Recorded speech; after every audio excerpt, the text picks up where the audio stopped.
Vous écoutez À chacun son soleil, le podcast qui réfléchit à une astrologie moderne et libératrice.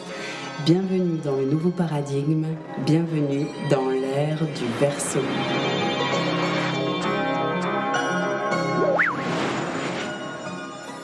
Chacun de nous est un soleil et il a son soleil. Vous êtes un soleil. Je m'appelle Faustine, votre hôte pour ce podcast, et j'ai l'élan de vous traduire le langage astrologique et de vous faire découvrir combien la discipline peut se mêler intrinsèquement à nos vies de manière concrète.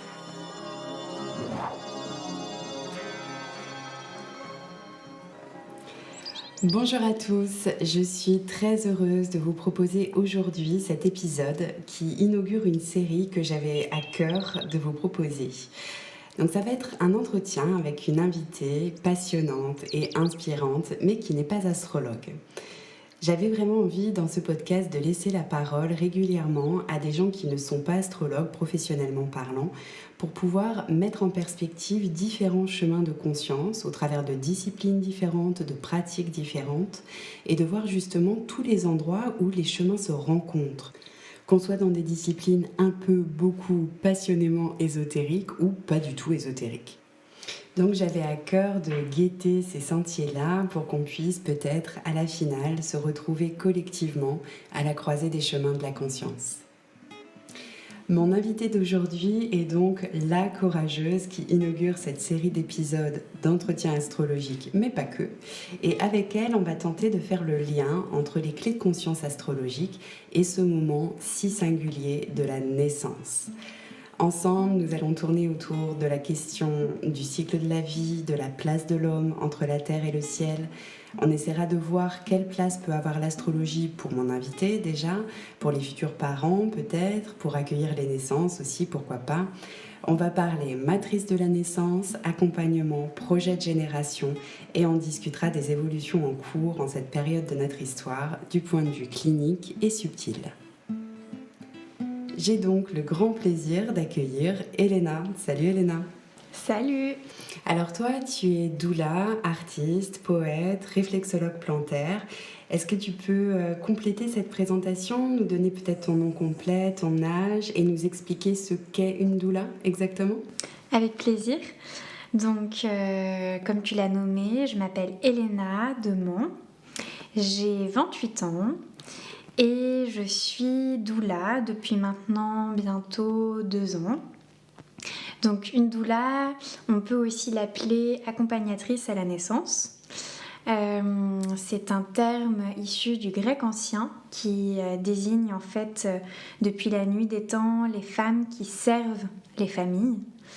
Et aujourd'hui, cette activité, elle incarne vraiment le fait d'être au service de parents, de futurs parents qui ont à cœur de mener un projet bébé. Donc la doula, elle va intervenir en préconception, pendant la grossesse et aussi pendant le postpartum. Elle va pouvoir apporter ses ressources. Ça dépend de chaque doula. Chaque doula peut avoir ses outils. Elle va offrir et ouvrir des espaces d'échange, d'écoute. On est vraiment beaucoup dans l'écoute et dans la médecine active de la parole. Et apporter aussi beaucoup de chaleur humaine. Ça peut être aussi vraiment des actes dans la matière, comme apporter à manger à la maman pendant le postpartum, apporter un massage qui fait du bien. Ah oui. On est vraiment une femme au service d'une famille en projet bébé. Ouais, vous êtes une bénédiction en fait. Alors, ma première question, c'est un petit peu une question rituelle. Qu'est-ce qui t'a poussé à accepter cet entretien ? Alors déjà, j'aime ce projet auquel tu es en train de donner naissance. J'aime l'astrologie, en tout cas réellement et concrètement depuis aussi tout l'angle de vue que tu as su m'apporter grâce à toutes tes connaissances. Et parce que j'ai aussi à cœur, comme tu l'as nommé précédemment, de permettre à des chemins de conscience de se croiser pour toujours remettre en avant qu'on a finalement à cœur un même sens, c'est-à-dire d'être, de vivre avec confiance et amour. Ah oh. Et ce que je trouve très beau d'ailleurs, c'est que toutes les deux, finalement, on a des professions qui ont une base très clinique. Je suis astrologue, mais je suis aussi ostéopathe. Toi, tu es doula. Donc, toutes les deux, on se rejoint dans un cadre éthique et clinique de fond qui est très important, mais ce qui ne nous empêche pas d'avoir une ouverture d'esprit et qui nous mène sur un chemin de conscience, en fait. Tout à fait. Alors, ma deuxième question rituelle pour les invités qui ne sont pas astrologues professionnellement, c'est quoi pour toi l'astrologie et quelle connexion tu as eue avec cette discipline, juste histoire qu'on puisse situer ton niveau avec des gros guillemets. Alors, l'astrologie, je pense qu'il y a eu une première étape dans ma vie quand j'étais adolescente et qu'on entend parler d'astrologie et qu'on tire un petit peu des conclusions un peu hâtives finalement, de se dire voilà, mon signe c'est ça, mon ascendant c'est ça, donc je suis à peu près ça. Donc ça a été mon premier angle de vue. Et puis après, en cheminant finalement à travers de certaines lectures, de rencontres, j'ai vu que l'astrologie c'était finalement mais tellement plus vaste que juste le signe solaire et l'ascendant. Et ça a été ensuite aussi quand tu m'as fait mon thème que je me suis rendu compte de la richesse des informations et surtout que ça n'avait vraiment pas quelque chose de cliché, de prémonitoire ou quoi, mais vraiment que ça pouvait porter à une grande compréhension sur plein d'axes différents et que, enfin oui, très très riche. Et ça m'a donné envie d'en savoir plus, de comprendre aussi les mécanismes. Et j'ai donc fait un début d'initiation, de formation avec toi, qui a été très enrichissante, qui m'a transmis quelques connaissances qui me permettent aujourd'hui de comprendre aussi un minimum le vocabulaire que vous pouvez employer et les grands axes de notre génération, plein de choses qui sont passionnantes. Voilà aujourd'hui mon rapport à l'astrologie. Extra. Bon, eh bien écoute, on va pouvoir entrer dans le vif du sujet de notre entretien d'aujourd'hui. Donc comme tu le sais, pour nous en astrologie, la naissance, c'est quelque chose de particulièrement important. Déjà parce que c'est le moment qui nous permet de monter la carte du ciel d'un individu. Et ce moment, c'est quand même l'entrée en incarnation et qui fait qu'un individu va habiter sa carte du ciel de naissance. Donc je précise, pour les auditeurs, auditrices, une carte du ciel, un thème natal, si vous voulez, n'a de sens que s'il est incarné par un individu, par une âme qui est aux commandes. Et d'ailleurs, le moment où une personne décède, eh bien, sa carte du ciel devient vide puisqu'elle n'est plus habitée. Bref, fin de la parenthèse. Donc la naissance, ce fameux moment, est-ce que toi tu saurais me dire c'est quoi ce moment pour toi, comment tu te le représentes et qu'est-ce qui t'anime à être là, présente professionnellement dans la périnatalité ? Alors, avant toute chose, la naissance pour moi, c'est ce qui est magique et ce qui m'appelle, c'est son mystère. C'est vraiment cet aspect de la naissance qui vient nous mettre devant un phénomène où on ne peut rien contrôler. Et pour moi, ça fait sens et lien avec aussi cette posture dans laquelle elle nous projette d'être dans l'amour inconditionnel. C'est-à-dire que qu'importe ce qui va se passer, parce que c'est pas moi qui décide, c'est déjà cette âme qui oriente, eh bien, je suis et je serai dans l'amour. Donc ça, c'est vraiment pour moi l'appel de la naissance, d'une naissance. Et le lien avec l'astrologie, ensuite, c'est vraiment ce que tu disais du fait qu'un individu vienne, en se donnant naissance à lui-même, il vient incarner sa carte et l'astrologie pour moi vient faire sens justement pour ce phénomène que tu as nommé, qu'une carte prend son sens quand l'individu vient l'habiter. Et pour moi il y a vraiment cette notion de ok, il y a un être qui est en train de naître, il vient habiter l'existence qui lui est proposée. Et à partir de là, ça vient aussi vraiment, je trouve, démystifier l'astrologie, où on a l'impression que l'astrologie, finalement, c'est elle qui oriente, alors que pas du tout. C'est vraiment un être qui vient et c'est lui qui oriente ensuite les choses. Et l'astrologie fait partie d'un des outils qu'on a à portée de main pour venir poser des compréhensions sur l'orientation que prend cet individu. Et c'est là où pour moi ça peut faire sens, quand parfois il y a des flous, quand on se pose des questions, quand il y a des incompréhensions ou des choses trop mystérieuses et qu'on peut faire appel à cet outil pour venir mettre de la compréhension. Voilà. Écoute, je suis ravie que tu ramènes ça au premier plan, cette idée que c'est pas l'astrologie qui oriente et que effectivement en tant qu'astrologue, on n'est pas en train de dire les astres t'influencent. Non, non, non, l'individu est toujours libre. Et j'aime du coup d'autant plus ta formule de c'est l'être qui se met au monde. En astrologie, selon Alice Bailey notamment, on dit qu'à partir d'un certain degré d'évolution, c'est l'âme qui choisit son incarnation. Et donc là, tu nous rappelles que, bah oui, dans ce processus de la naissance, physiologiquement, c'est l'être qui choisit de venir au monde. C'est lui qui se déclenche, dans une majorité de cas, en coopération avec la mère. Ouais. Mais c'est quand même hyper puissant, quoi.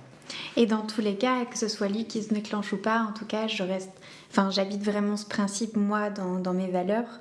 C'est que c'est l'être qui déclenche, en tout cas, le scénario qui est juste pour lui à vivre. Que ce soit un déclenchement naturel ou pas, ou voilà. Et cet outil de l'astrologie, je trouve aussi qu'il est vraiment dans il pose une interprétation, une compréhension plutôt toujours dans cette dynamique de mouvement, où rien n'est justement arrêté et figé. Et la naissance, c'est ça, quoi. Systématiquement, il y a de la vie, en fait.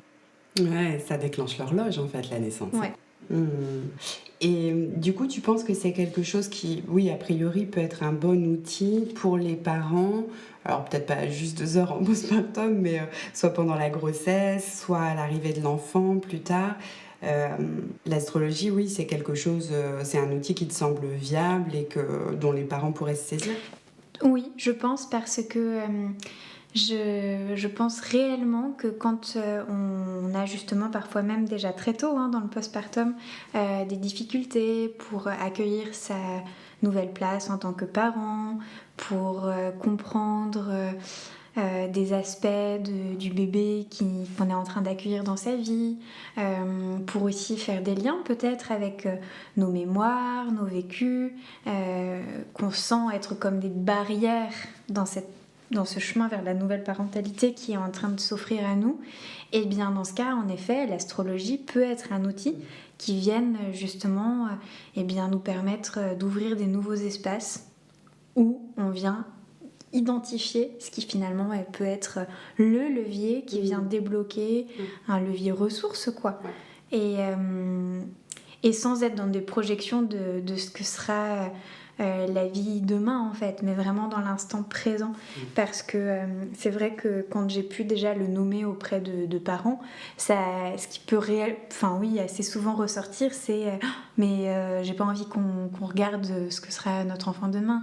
Et c'est là où j'aime indiquer que pas du tout, l'outil de l'astro, il peut vraiment être utilisé simplement pour le présent et pour venir être mais vraiment la petite main qui à un moment donné vient mettre le petit coup de pouce. Ouais, c'est ça.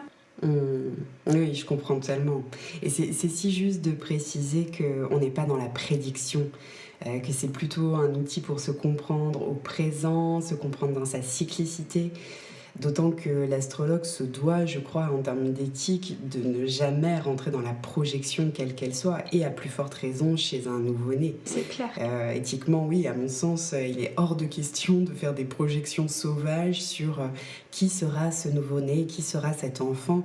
En revanche, oui, offrir un regard subtil sur les énergies qui sont en jeu au moment de l'arrivée de l'enfant, ce qui se joue aussi peut-être pour les parents. Ça peut être assez savoureux, ça, d'aller regarder dans leur thème. C'est toujours plein de sens, c'est très très intéressant.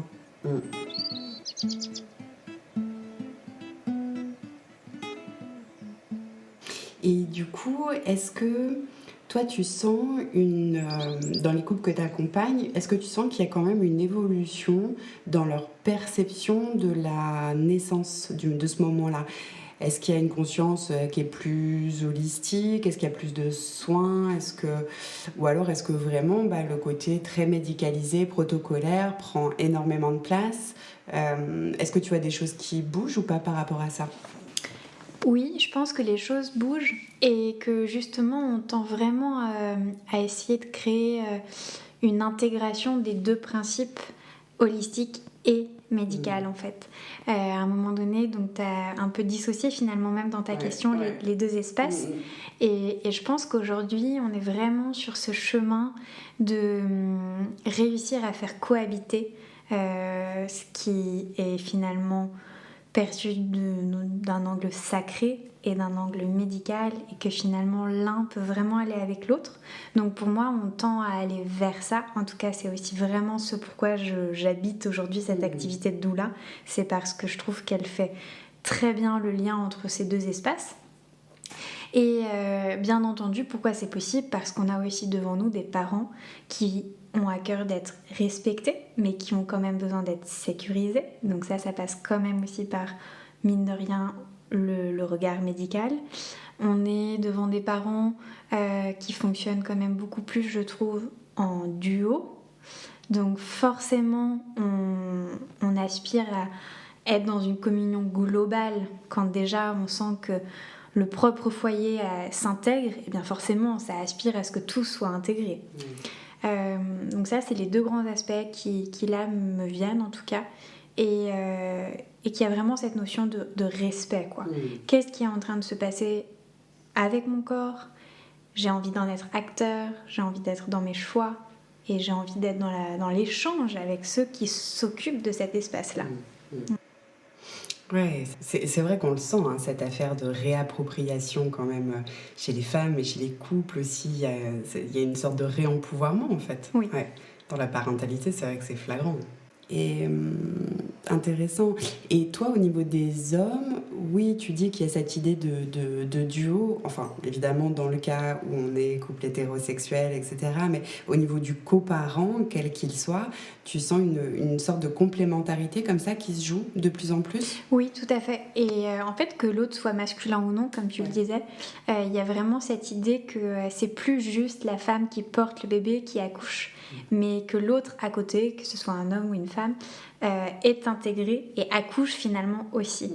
Et je pense qu'il y a eu la demande de la femme qui porte, mais que la demande est aussi venue de celui qui est à côté, de se dire ok, quelle place je peux aujourd'hui prendre, laquelle on peut aussi me donner pour que je sois vraiment pleinement présent. Et ça, oui, c'est vraiment en train d'éclore de plus en plus. Et c'est d'ailleurs, je trouve que presque à la limite, dans ces moments-là, le masculin, féminin s'efface pour ne faire plus qu'un, quoi. C'est d'ailleurs, je pense, pour ça que je n'arrive même pas à insister sur le fait que ce soit homme. C'est que ça fait vraiment, ça s'estompe. Oui, c'est comme si là, pour le coup, le genre n'avait plus tellement d'importance devant quelque chose de plus grand en termes d'amour, quoi. C'est beau. Oui. Et je me dis que ça participe peut-être à faire évoluer les masculinités aussi. Où avant, on ne pouvait être que dans une masculinité genre standard, bon, je caricature un peu, mais que là, du coup, dans ce moment de la naissance, les choses bougent, les hommes se sensibilisent à ça, c'est super. Et donc du coup, tout à l'heure, tu nous as exprimé quel intérêt tu pouvais voir à la place de l'astrologie dans un accompagnement pour les parents ou pour l'enfant. Et du coup, ma question, c'est est-ce que toi, tu t'en sers ou pas dans ta pratique? Alors, pas forcément pour regarder, je sais pas, le signe solaire ou pour essayer de les décrypter, mais je sais pas, peut-être plus pour regarder l'énergie du moment, la saison dans laquelle l'enfant va arriver. Tu t'en sers ou alors c'est quelque chose que tu as tellement intégré dans tes perceptions que finalement ça passe? Non, je m'en sers parce que Et bien justement, dans nos échanges avec toi, qui est astrologue, j'aime beaucoup te demander justement quelle peut être en ce moment la tendance par rapport aux lunaisons qu'on traverse, parce que automatiquement, ça vient poser des compréhensions aussi sur ce que je peux traverser dans mes accompagnements.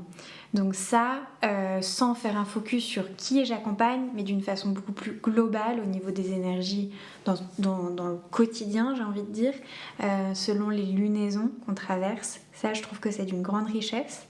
Ensuite, au niveau plus individuel, j'aime quand même essayer de ressentir, de me relier un petit peu à l'énergie de la personne et quitte à lui poser quelques questions sur quand même l'énergie de son soleil ou de son ascendant ou autre, parce que je trouve que ça peut quand même venir à un moment donné aiguiller au niveau de ma posture aussi par rapport aux énergies qu'elle va dégager ou qu'elle habite ou qui la traverse.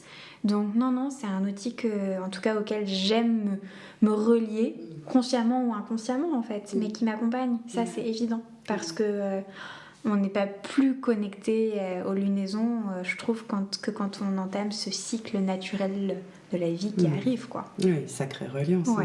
Hein. Et puis c'est vrai que finalement, archétype astrologique ou pas, il y a la puissance du symbole qui est là, quoi. Il y a des mondes derrière un symbole. Quand on s'y connecte, ça ouvre le champ des perceptions, oui. Quoi. Et par-dessus tout aussi au moment de la naissance. Quand une maman m'indique que son travail commence et qu'il y a une naissance qui va arriver, dans ces moments-là, forcément, je me relie à elle. Et j'ai besoin de savoir où on en est au niveau des énergies, au niveau de l'astro, en fait. C'est hyper puissant. Oui, d'autant qu'on sait que, ne serait-ce que la phase de lunaison dans laquelle on est, NAIT, c'est déjà un indicateur énorme des énergies qui imprègnent l'enfant et que symboliquement, c'est une indication précieuse sur le fonctionnement de ce bébé qui deviendra enfant, etc. Oui. Qu'on soit né en phase de pleine lune ou de nouvelle lune, ça signe pas du tout la même chose. Non. Et à la fois aussi, après un accouchement qui a pu être traumatique ou justement il y a eu finalement une série d'événements parfois qui ont été incompris, d'aller regarder après finalement aussi où en était la lunaison, et là je parle du coup plutôt du regard des parents là-dessus avec un astrologue, mais quelle richesse en fait pour comprendre. C'est sûr. C'est sûr, oui, non, je serai dans tes baskets, je guetterai un peu tout ça, c'est évident.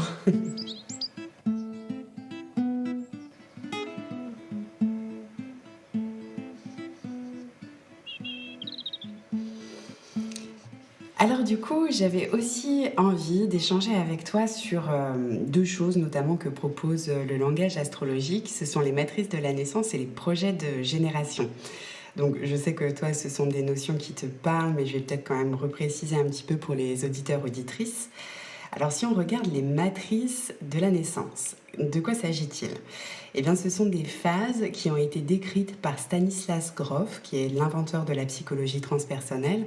Et ces phases, elles ont été retravaillées à la suite sous l'œil de Dominique Levadoux-Feuillette, psychothérapeute et astrologue, ce qui nous donne 4 phases du déroulé de la naissance, du passage du non différencié au différencié, d'un point de vue physiologique et symbolique. Et donc, j'aimerais bien que tu me donnes ton ressenti là-dessus après.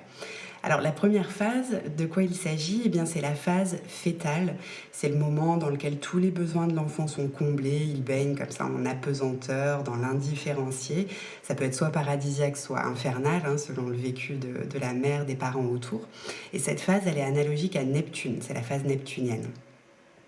La seconde phase, c'est la phase dite sans issue. C'est ce fameux moment physiologique où les contractions se déclenchent, mais le col n'est pas ouvert. Donc le fœtus, il est soumis à des pressions qui sont considérables, qui peuvent être angoissantes peut-être, qui lui font craindre l'écrasement, voire la mort. Cette phase, c'est la phase saturnienne, analogique à cet archétype de Saturne. Ensuite, on arrive à la phase de lutte pour la vie. Là, ça y est, c'est le col s'ouvre, on s'engage dans le bassin. Donc la progression, elle est plus ou moins lente, plus ou moins difficile, etc. En fait, il faut que l'enfant s'en sorte, quoi, coûte que coûte. Ça peut donner la sensation presque d'un combat qui s'est engagé entre la matrice et l'enfant. Il y a une espèce de résistance qui est faite sur l'enfant que le monde lui fait à sa venue à la lumière. Et c'est ce passage dans le tunnel de chair dans laquelle la pesanteur et la maman, évidemment, nous aident à progresser. Ça, c'est la phase plutonienne.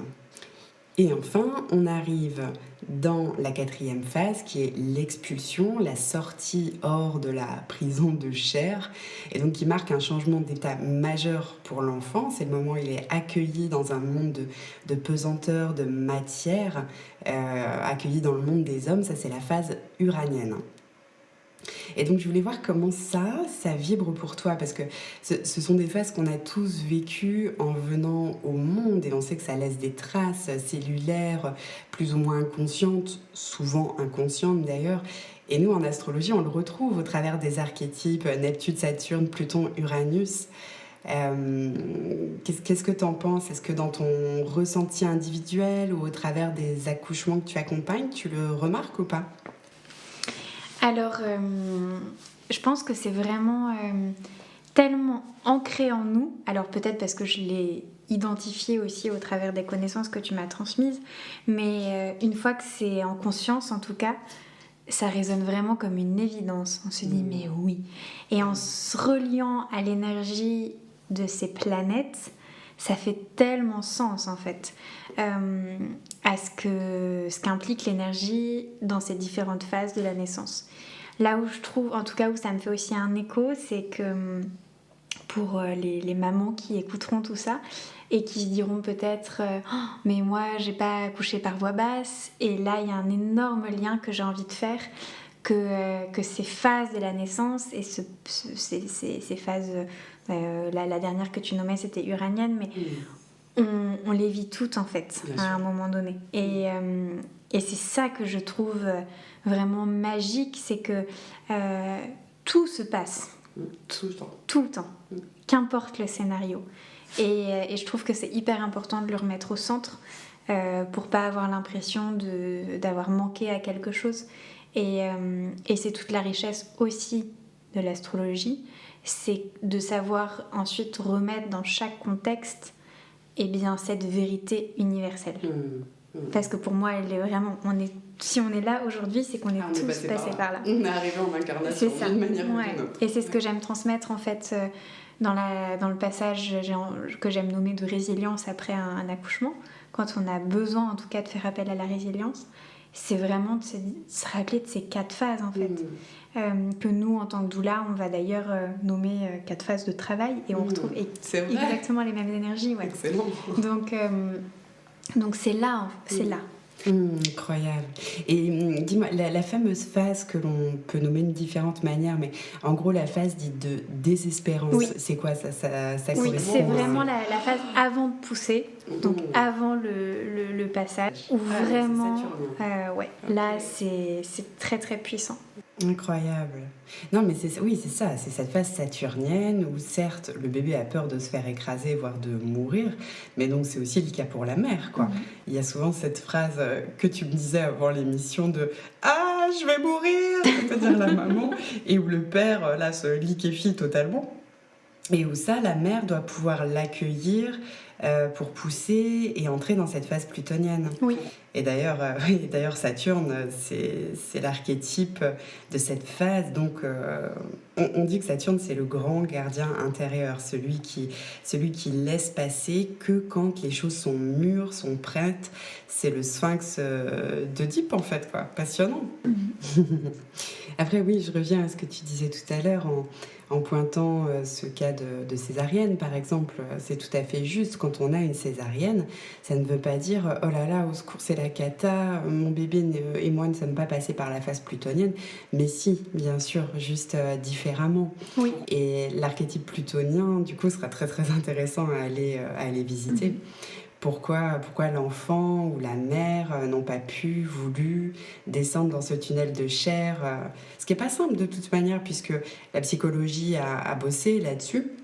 L'enfant doit accepter de déchirer sa mère pour naître, et la mère doit l'accepter, donc c'est un sacré morceau. Et c'est vrai que quand tout à l'heure tu me demandais justement quelle place prend l'astrologie dans ma pratique, sans forcément le nommer, mais quand je rencontre ensuite un bébé qui est passé par là, automatiquement je me relie quand même un petit peu à Pluton et j'essaie de sentir, ok, c'est où, c'est pourquoi, ça a eu lieu comment du coup chez lui, et je vais forcément guider dans ce cas le parent à venir comprendre et du coup tout de suite guérir ça, quoi, que ça a eu lieu. Et sans d'ailleurs pousser jusqu'à la césarienne, on peut aussi parler d'un contexte d'une grossesse avec un accouchement plus médicalisé, déclenchement ou une péridurale où on ne sent pas les contractions, donc on pourrait avoir l'impression que finalement la phase saturnienne, eh bien, on est assez passive, mais elle a lieu, elle a quand même lieu.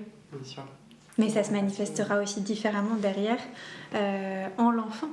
Oui, ouais, ça s'imprègne différemment, c'est clair, mais ça s'imprègne. Ouais. Et on va le retrouver dans l'archétype plutonien, comment l'enfant a été poussé dans l'incarnation, dans la matière, dans le différencié par son Pluton. Ouais. C'est fou, hein, tout ce qu'on retrouve dans les archétypes.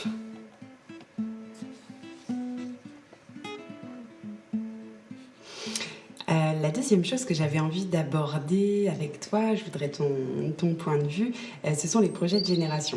Bon, alors tu sais, ça me passionne, c'est le sujet du prochain livre de Fanchon qui est à paraître et auquel j'ai participé. Donc pour resituer un petit peu ce qu'est un projet de génération, on rappelle qu'il est donné par la position de Pluton, Neptune, Uranus au moment de la naissance d'un être, et ce sont ces planètes qui vont nous permettre de déterminer respectivement la problématique karmique, les aspirations et le génie de la génération en question. Donc évidemment, ce projet de génération, il est dans l'inconscient collectif et il se mêle en chaque individu de manière singulière. Et l'être peut s'en saisir ou se faire presque écraser par lui, quoi, ça peut arriver. Alors, est-ce qu'on peut prendre ton exemple pour expliquer un peu aux auditeurs et auditrices ? Oui, avec plaisir. Okay. Donc toi, tu es née en 1993, oui. Donc tu es d'une génération qu'on a appelée passage et réinitialisation, et donc vous avez un Pluton dans le Scorpion, un Neptune et un Uranus conjoints dans le Capricorne.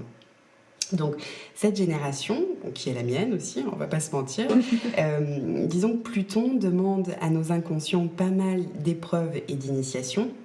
Surtout en début de vie, les êtres pourront sembler comme presque en stagnation à cause de l'inertie des anciens systèmes.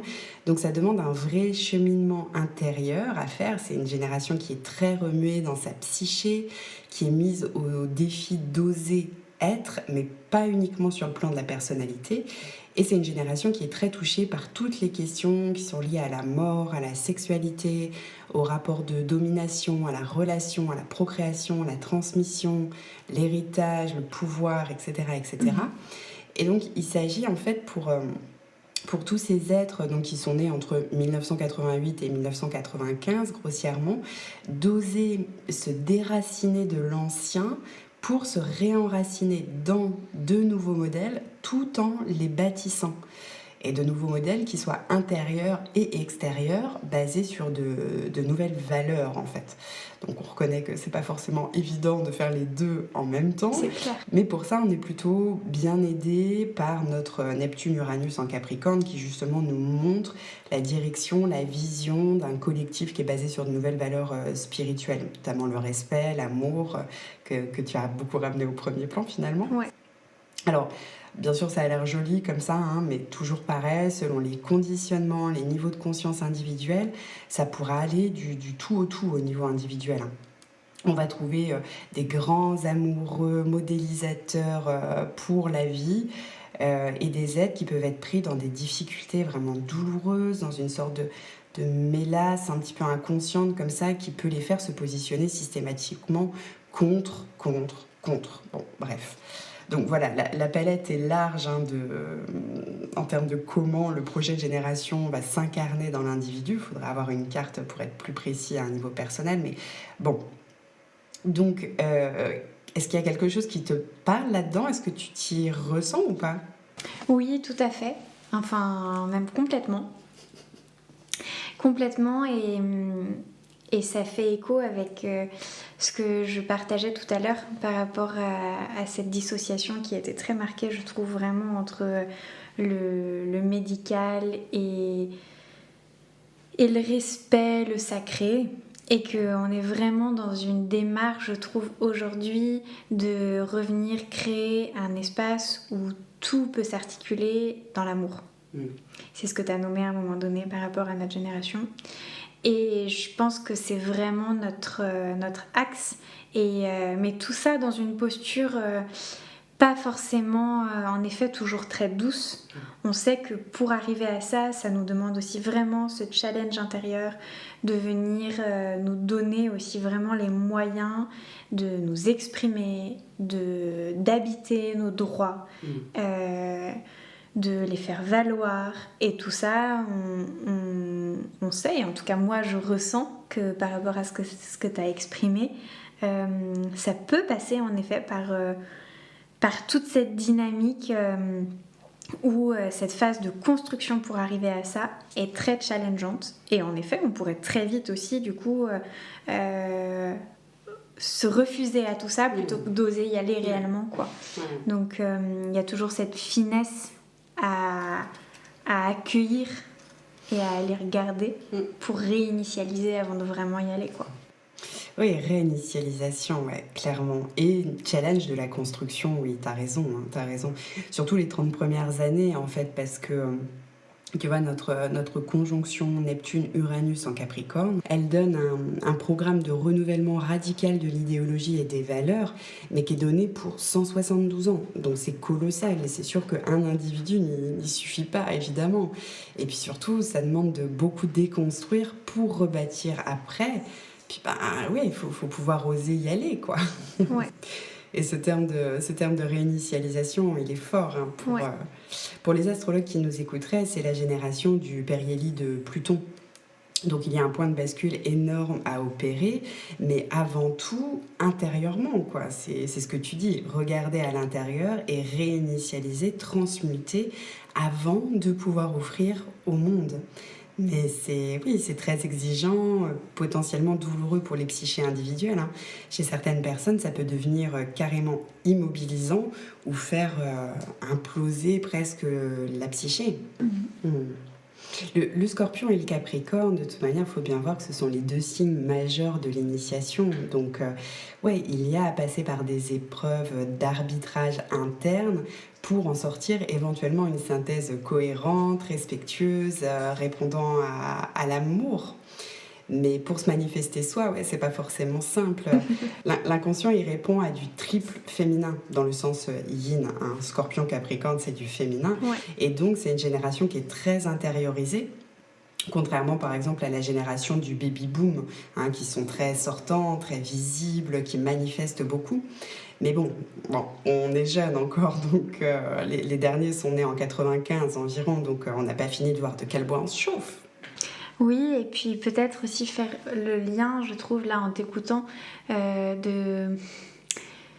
on commence, je trouve, à notre stade de notre génération aujourd'hui, là, ici et maintenant, tout juste aussi à vraiment réintégrer les forces que nous donne la puissance du collectif, en fait.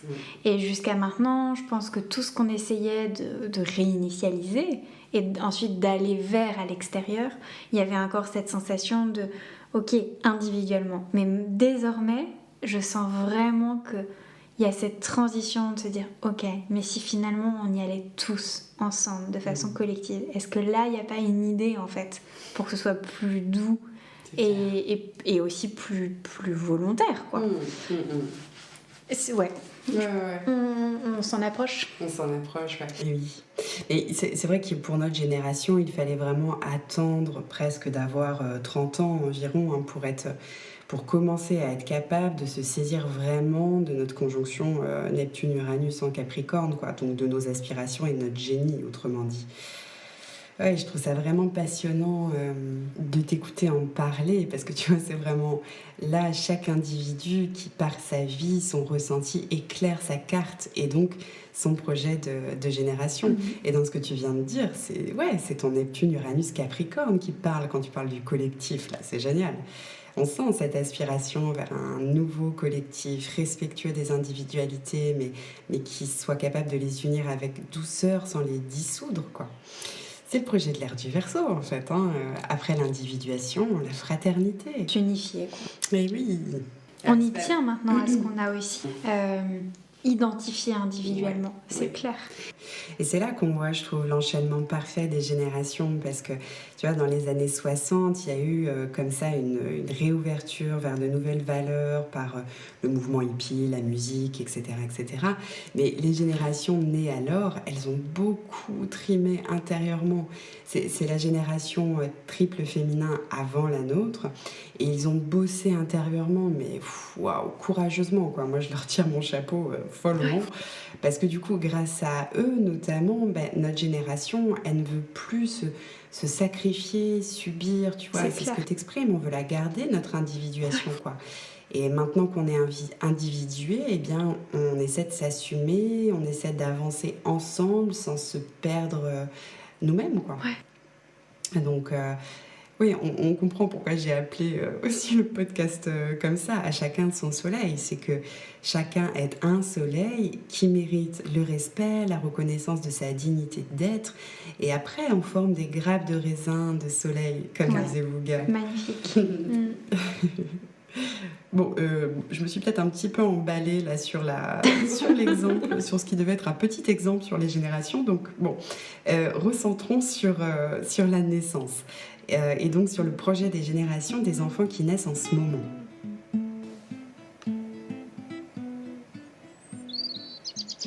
Alors, je vais essayer d'être un petit peu plus concise peut-être, mais si on s'attarde sur les défis inconscients que portent les enfants qui naissent à peu près en ce moment, ils naissent donc avec un Pluton dans le Capricorne, tout comme ceux qui sont nés à partir de 2008 et jusqu'en 2023-2025 environ.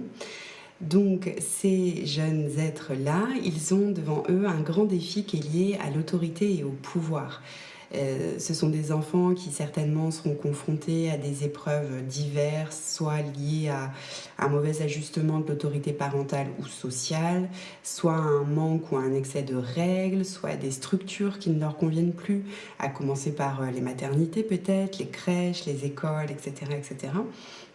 Et donc, ils sont mis au défi de trouver à se structurer, de ne pas se soumettre à un pouvoir extérieur, mais de bâtir le leur, de bâtir cette autorité intérieure et trouver à être autonome. Est-ce qu'ils vont en devenir, pour cela, autoritaires ou trouver à vivre accordés à une loi d'amour? Bon, ça, l'avenir nous le dira, mais est-ce que déjà ça te résonne ou pas? Tout à fait. On parle beaucoup d'hypersensibilité en ce moment, je trouve, autour des enfants en bas âge. Et moi, j'aime plutôt parler, dans ce que je ressens, d'un degré d'exigence déjà hyper présent chez ces petits êtres, dès la naissance en fait. Il y a vraiment à la fois une grande dualité entre je dois accueillir ma dépendance et en même temps j'ai déjà envie d'être très indépendant, et des espaces vraiment qui peuvent du coup mettre beaucoup de tension. On entend beaucoup parler de bébés avec beaucoup de bébés avec des reflux, des gros soucis digestifs, des freins de langue.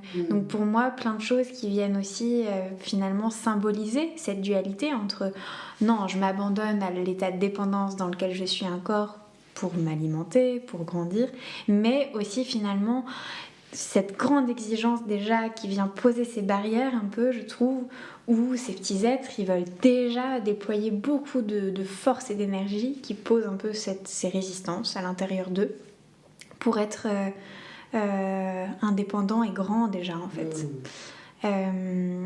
Ce que tu nommais par rapport à l'amour, c'est qu'à la fois, quand on dépasse finalement ce regard un peu matière et qu'on regarde ces êtres sur un autre plan, là on se connecte à quelque chose de très vaste, de très sage, mais très ancré. On n'est pas du tout sur, je trouve, une reliance d'amour impalpable finalement. il dégage vraiment quelque chose de... C'est possible en fait. Et cet axe d'action en fait derrière, c'est que on n'est plus là pour s'aimer dans les étoiles en fait. C'est vraiment, on arrive nous sur Terre pour s'aimer ici, mes chers parents. Voilà ce qui... Ouais.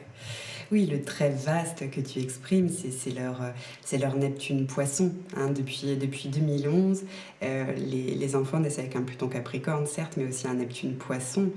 Et je pense que l'ancrage que tu exprimes, c'est parce que c'est à cause de l'Uranus Bélier ou Taureau. Hein, les enfants, depuis 2011, c'est Uranus Bélier, depuis 2019, Uranus Taureau. Et donc oui, il y a quelque chose dans ce challenge de ramener sur Terre l'amour absolu et universel du Neptune Poisson, le ramener jusque dans la matière avec leur talent taureau ou bélier, c'est ça quoi. Et c'est pas que la tête dans les étoiles, effectivement, ils sont équipés pour aller par là, ces petits choux. Oui. C'est tant mieux d'ailleurs parce que le Neptune Poisson, c'est quand même l'idéal le plus intense et le plus inaccessible de tous les Neptunes en fait, mais c'est vrai qu'ils ont ces êtres qui naissent là depuis 2011 environ. Ils ont une conscience qui est naturellement plus holistique, plus universelle. Ils ne se tendent pas uniquement vers l'humain, mais vers tout ce qui est, vers tout ce qui vit. Il y a une quête d'absolu inconsciente qui est très très forte, quoi. C'est clair. Et oui, toujours pareil, après dans les cas individuels, on ne sait pas quelle forme ça va prendre. Ça pourra aller d'une aspiration hyper pure vers l'universel, comme à des difficultés à percevoir son idéal tellement il est vaste, haut, intense. Ça pourrait donner peut-être des petits complexes du sauveur, etc., etc. Ça va dépendre des êtres, mais en tout cas, je trouve ça chouette, oui, la manière dont tu l'exprimes, parce que au travers de ton ressenti, on capte bien quand même déjà cet équilibre qui se crée entre le Pluton Capricorne et le Neptune Poisson, hein, le pôle moins et le pôle plus, entre ce défi fait à leur structuration, leur stabilité, leur légitimité, leur autonomie, et cette quête très inclusive que leur donne leur Neptune. Et on voit aussi tout l'intérêt de cet Uranus au milieu de tout ça, de ce talent inné qui va leur permettre d'emmener tout ça dans la matière. C'est beau. Oui, magnifique. Oui, puis toi, tu dois le sentir de très près, parce qu'on ne l'a pas dit, mais tu es maman d'une petite fille de 3 ans, donc qui a cette configuration. Tu dois le voir, tout ça, chez tes filles, non? Ah bon? Bon, ok. Oui, donc ils envoient les babies.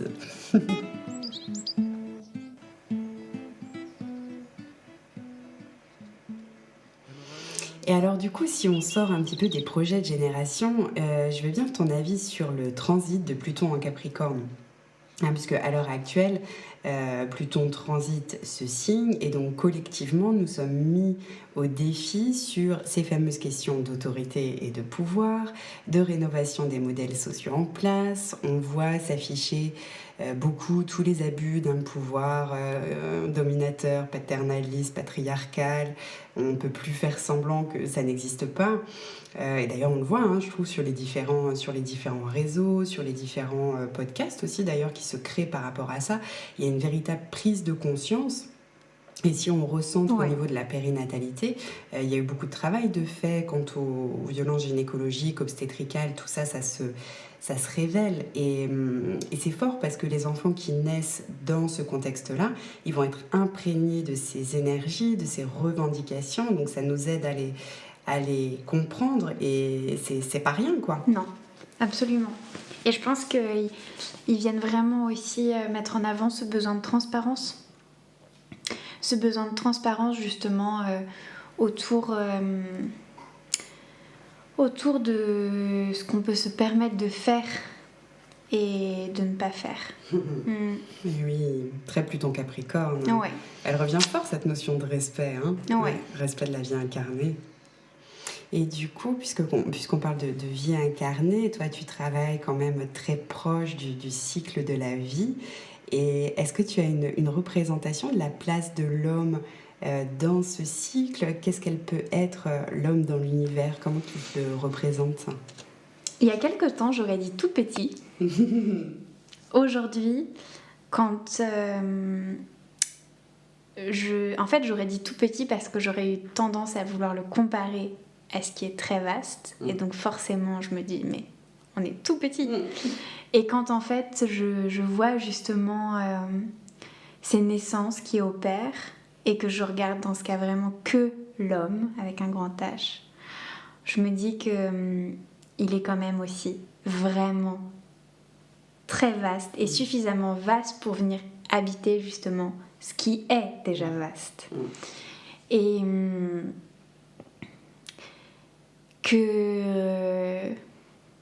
mais il est magique. Il est magique parce que pour moi, il est vraiment le tremplin de ce que je souhaite à l'humanité de pouvoir être demain. Oui, il y a quelque chose d'alchimique dans un être humain. Mais ouais. C'est comme un laboratoire entre la terre et le ciel pour faire grandir l'âme. Ah bah c'est clair. Ouais, c'est très Pluton Scorpion encore là, ce qu'on est en train de dire.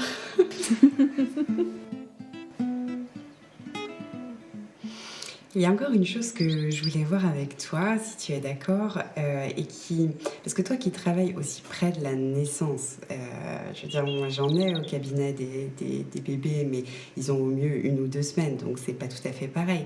Toi, d'être aussi près de la naissance, tu es en début de cycle de vie, mais est-ce que finalement tu sens aussi un écho à la fin de ce cycle de vie et donc à la mort ?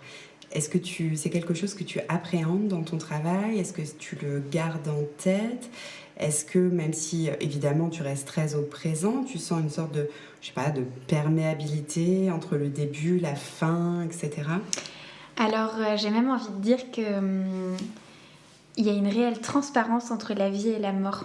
En tout cas, dans ma posture d'accompagnante et dans mes ressentis.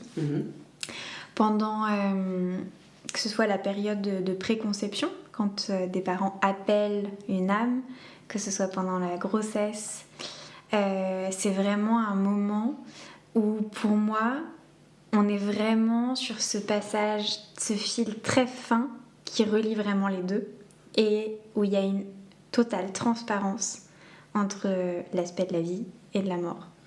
Et c'est pour ça, d'ailleurs, que je pense que je vis du coup très sereinement un accompagnement, qu'il soit parfois d'ailleurs celui d'une grossesse très pathologique, parce que je suis dans cette sérénité de me dire que de toute façon j'accompagne autant la vie que la mort. Donc si demain cette âme décide d'aller plus vers la mort, c'est tout aussi beau et à accompagner que si cette âme décide d'aller vers la vie. Et d'avoir accepté cette transparence, ça me met vraiment dans un état de sérénité. Et bien sûr que du coup, on y est aussi confronté en fait, à chaque instant. Et d'être dans cette posture en face, ça sécurise énormément les parents en fait. Ils quittent cet idéal et cette pression de se dire qui dit porter un enfant dit qu'il doit l'amener à terme, amener en vie quoi. Et si c'est pas le cas, je suis un mauvais parent. Mais non en fait, tu es tout autant un parent. C'est simplement que cette vie se sera peut-être arrêtée plus tôt qu'une vie portée jusqu'à 80 ans. Mais l'espace-temps n'existe pas. La vie est aussi proche qu'elle est de la mort en fait. C'est clair. Voilà. Ouais, ça rejoint ce que tu exprimais au tout début en disant qu'on contrôle rien en fait. Ouais. Et je me permets juste de rebondir aussi sur ce que tu disais, est-ce qu'on en parle, on n'en parle pas ? J'en parle beaucoup dans mes accompagnements. Pour moi, c'est un sujet vraiment tabou encore aujourd'hui dans notre société, la mort. C'est quelque chose qui rend triste plutôt qu'heureux. Alors c'est sûr, d'un point de vue émotionnel, c'est très triste. Mais je pense que pour qu'on puisse l'accueillir, si ça devait arriver, c'est vraiment de communiquer dessus, de transmettre vraiment ce phénomène que tout peut arriver et que être parent, c'est déjà être prêt à accueillir tout ce qui peut arriver. Et encore une fois, d'en parler, ça sécurise en fait. Ils n'ont plus besoin, dans ce cas, les parents, de retenir cette peur. Parce que toute maman qui est enceinte, quand tu ouvres cet espace d'échange avec elle, elle dit « Oh, mais je vais pas te le cacher. J'ai eu tellement peur de perdre, de ces 3 premiers mois où il faut pas le dire parce que ça peut être si proche. Et en fait, j'ai envie de dire, mais autorise-toi, quoi. Et une fois que, évidemment, on le connaît ce principe, ok, je m'autorise, du coup, je le vis beaucoup mieux. Et donc, non, on en parle, vraiment, on en parle. Pour moi, la mort est belle et il y a tant de choses à dire dessus, autant que sur la vie. Voilà. Oui, écoute, bravo, parce que je crois qu'effectivement, c'est important de pouvoir réfléchir sur cette question de la mort sans tabou. Et ouais, c'est très Pluton Capricorne, en fait. Tout ça, ce Pluton qui nous questionne actuellement quant à la mort. Et si on fait une lecture astrologique de ce que tu viens d'exprimer, oui, ton Pluton Scorpion natal te montre cette bascule possible vers la mort et tu en sors cette conscience de la voir comme un passage, une fin pour un recommencement qui mérite d'être honoré finalement. Ouais. Et le transit de Pluton Capricorne nous confronte de toute manière beaucoup, tel que tu l'exprimes, à en parler vraiment quoi, de cette mort physique et de la mort des formes diverses, d'ailleurs, pour renaître avec autre chose. Mais oui, c'est un des gros avantages du transit de Pluton Capricorne en ce moment, que de nous permettre de lever ce type de tabou et de questionner les interdits, etc. etc. Ouais, go.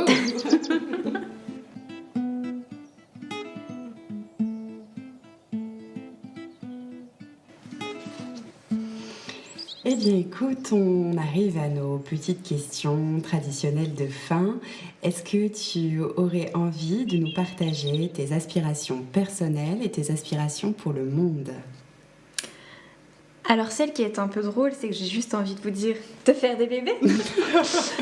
Et en parlant un peu plus sérieusement, même si j'aime pas trop être sérieuse, mais c'est vraiment de tendre vers le fait de se reconnaître sur toutes ses facettes pour pouvoir aller vers tout ce qui nous attend et ceux qui nous attendent et qui sauront faire écho à ces mêmes facettes. Ah oh, reconnaissance. Un dernier message peut-être que tu as envie de passer ? Il y a autant de naissances, de moyens d'accoucher que de parents, et vous attirez à vous l'âme qui fera que le scénario est réellement celui que vous êtes prêts à vivre. Et vous êtes tous beaux et belles. T'es un amour. Écoute, grand merci Elena.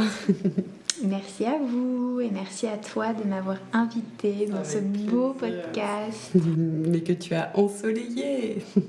Tiens d'ailleurs, Elena, c'est quoi l'étymologie ? Éclat du soleil. Oui, donc voilà, en fait, il fallait Elena, éclat du soleil pour à chacun son soleil. Ça me semble normal. Avec un prénom pareil, tu as dû avoir une bonne phase uranienne à la naissance. Tu as dû être bien accueillie, non ? Tout à fait. Voilà. Ah oui, et si je me relie à ça aujourd'hui, oui, il y avait vraiment un grand bain d'amour. Et de soleil. Et de soleil.